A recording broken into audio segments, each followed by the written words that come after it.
Lecture de la lettre de saint Paul apôtre aux Romains. Frères, les dons gratuits de Dieu et son appel sont sans repentance.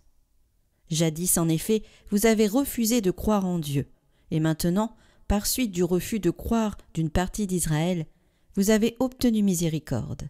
De même maintenant, ce sont eux qui ont refusé de croire par suite de la miséricorde que vous avez obtenue. Mais c'est pour qu'ils obtiennent miséricorde eux aussi. Dieu, en effet, a enfermé tous les hommes dans le refus de croire pour faire à tous miséricorde. Quelle profondeur dans la richesse, la sagesse et la connaissance de Dieu! Ses décisions sont insondables, ses chemins sont impénétrables. Qui a connu la pensée du Seigneur? Qui a été son conseiller? Qui lui a donné en premier et mériterait de recevoir en retour? Car tout est de lui, et par lui, et pour lui. À lui la gloire pour l'éternité. Amen.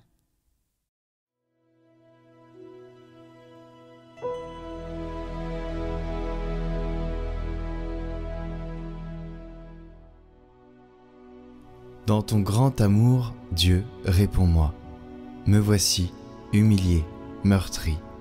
Que ton salut, Dieu, me redresse, et je louerai le nom de Dieu par un cantique. Je vais le magnifier, lui rendre grâce. Les pauvres l'ont vu, ils sont en fête. Vie et joie à vous qui cherchez Dieu, car le Seigneur écoute les humbles, il n'oublie pas les siens emprisonnés. Car Dieu viendra sauver Sion et rebâtir les villes de Juda.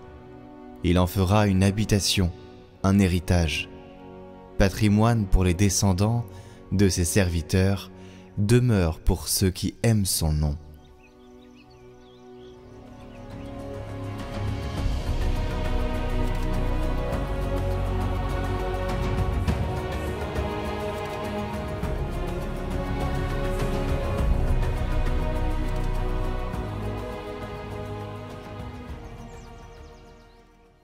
Évangile de Jésus-Christ selon saint Luc.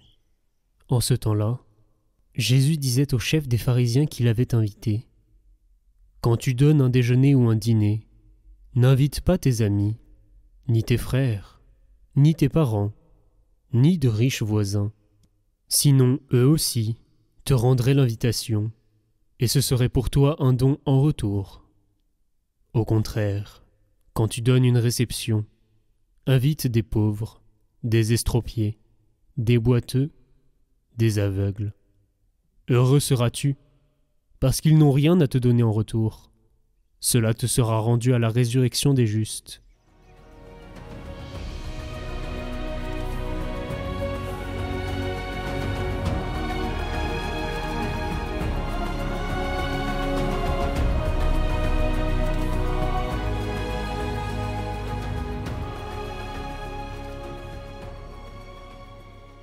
L'amour du Christ ne se mesure pas à la réciprocité, mais à la gratuité. Il ne donne pas pour être rendu, il donne pour que l'autre vive. C'est pourquoi Jésus ne dit pas seulement « donne à manger », mais « invite ». Il nous fait entrer dans le mystère d'un Dieu qui s'assied à table avec ceux qui n'ont rien. L'hospitalité chrétienne n'est pas un devoir social, c'est un acte théologique. Elle confesse que le pauvre n'est pas un autre, mais un membre du même corps. Saint Grégoire de Nazianze disait que le pauvre garde parfois plus fidèlement l'image de Dieu que celui qui la commente. Car il vit dans la dépendance, là où nous cherchons à posséder. Et quand il vient à notre table, ce n'est pas lui qui reçoit, c'est nous qui sommes visités. Celui qui ouvre sa porte aux blessés ouvre aussi la sienne à Dieu. Dans le festin du royaume, les rôles seront inversés. Ceux qui ont donné sans calcul seront nourris par le Christ lui-même. Saint Paul contemple la même logique, mais à l'échelle de l'univers. Les dons et l'appel de Dieu sont sans repentance. Il n'y a pas chez lui d'amour suspendu. Pas de grâce conditionnelle, on ne mérite pas. Dieu donne, et son don traverse même le refus. Il laisse l'homme s'éloigner pour mieux le rejoindre. Dans cette circulation de la miséricorde, tout est tenu. La chute et le relèvement, le péché et la rédemption, Israël et les nations. Rien n'est perdu, tout est repris dans le courant de sa bonté. Et à la fin, Paul s'incline. Tout est de lui, par lui et pour lui. Là est la royauté du Christ, non pas domination, mais origine et accomplissement de tout. Il règne non en possédant, mais en donnant.